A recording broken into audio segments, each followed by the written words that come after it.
great reset of all our economies, of all our societies, and of all our personal liberties. And remember, this isn't me putting forward this crazy conspiracy theory. This is them. Now is the historical moment, the time, not only to fight severe virus, but to shape the system.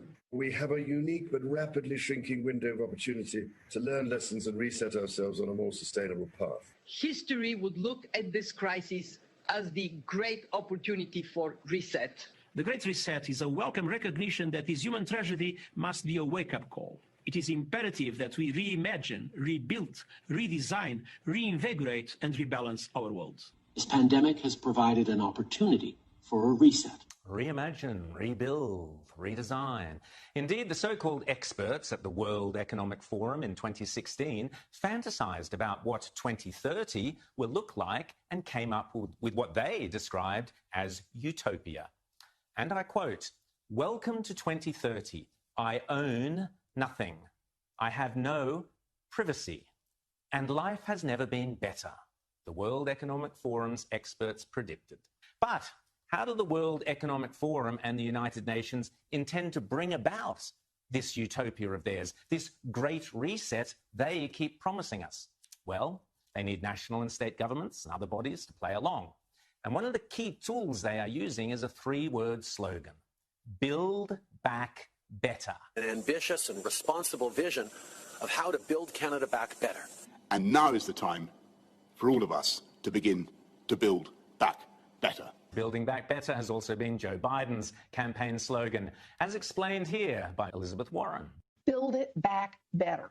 We're going to take an economy that had a lot of problems and we're going to make this economy work better going forward. And spot the pattern, because Build Back Better was also the slogan that the Green socialist Jacinda Ardern won her recent New Zealand election with.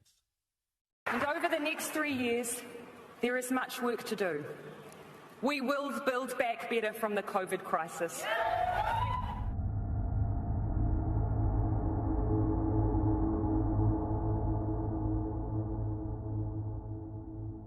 And you know, what he does, he lies to you. He lies to you about exactly what's happened. Does he lie to you when, like this president did to your husband, that all the workers at the GM plant at Lordstown were going to be in good shape? Remember what he said? You said it, Tiffany. He said, don't move. Don't sell your house because no Ohio factory will shut down in Donald Trump's America. He doesn't pay his fair share. Don't worry about that. He doesn't pay his fair share in taxes. He says that makes him smart. What does that do? What does that make you? Our movement is about replacing a failed and corrupt political establishment with a new government controlled by you, the American people. The Washington establishment and the financial and media corporations that fund it exist for only one reason: to protect and enrich itself. The establishment has trillions of dollars at stake in this election. For those who control the levers of power in Washington and for the global special interest, they partner with these people that don't have your good in mind. Our campaign represents a true existential threat like they haven't seen before. This is not simply another four-year election. This is a crossroads in the history of our civilization that will determine whether or not we, the people, reclaim control over our government. The political establishment that is trying to stop us is the same group responsible for our disastrous trade deals, massive illegal immigration, and economic and foreign policies that have bled our country dry.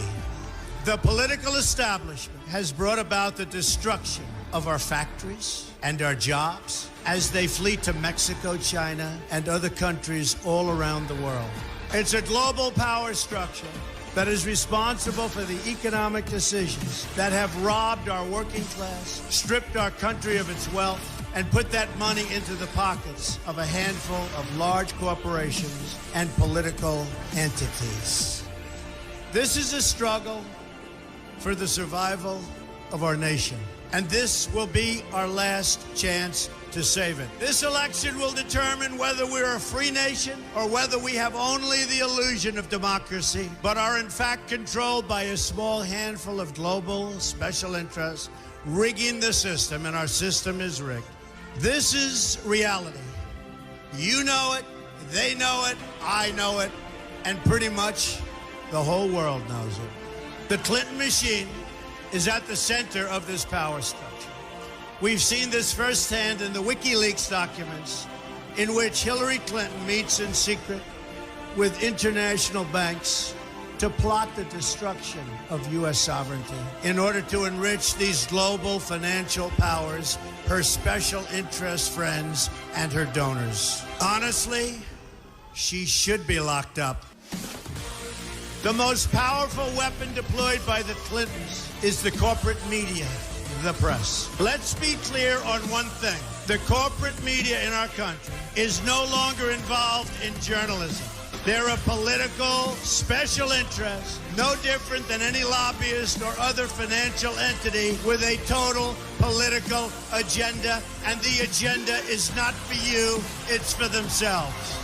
Anyone who challenges their control is deemed a sexist, a racist, a xenophobe. They will lie, and then again, they will do worse than that. They will do whatever is necessary. The Clintons are criminals, remember that. This is well documented. And the establishment that protects them has engaged in a massive cover-up of widespread criminal activity at the State Department and the Clinton Foundation in order to keep the Clintons in power. They knew they would throw every lie they could at me and my family and my loved ones. They knew they would stop at nothing to try to stop me. Nevertheless, I take all of these slings and arrows gladly for you. I take them for our movement so that we can have our country back. I knew this day would arrive. It's only a question of when. And I knew the American people would rise above it and vote for the future they deserve. The only thing that can stop this corrupt machine is you. The only force strong enough to save our country is us. The only people brave enough to vote out this corrupt establishment is you, the American people. Our great civilization has come upon a moment of reckoning. I didn't need to do this, folks, believe me. I built a great company, and I had a wonderful life.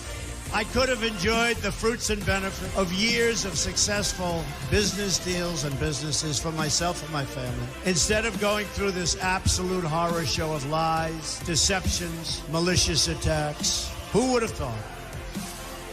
I'm doing it because this country has given me so much, and I feel so strongly that it's my turn to give back to the country that I love. I'm doing this for the people and for the movement, and we will take back this country for you, and we will make America great again.